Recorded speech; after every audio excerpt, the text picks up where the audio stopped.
রোগে আক্রান্ত মরা মুরগি নিয়ে ভারতীয়দের কারাগারি। দুঃখে বুকটা ফেটেও যাচ্ছে, আবার কান্নাও আসতেছে।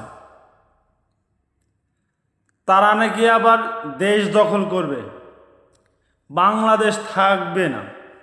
বাংলাদেশ নিয়ে কত ধরনের মন্তব্য তাদের, দেখো আজকে তাদের করুণ দশা। ভিডিও প্রমাণ সহ দিতেছি, দেখেন, এই নেন ভিডিও।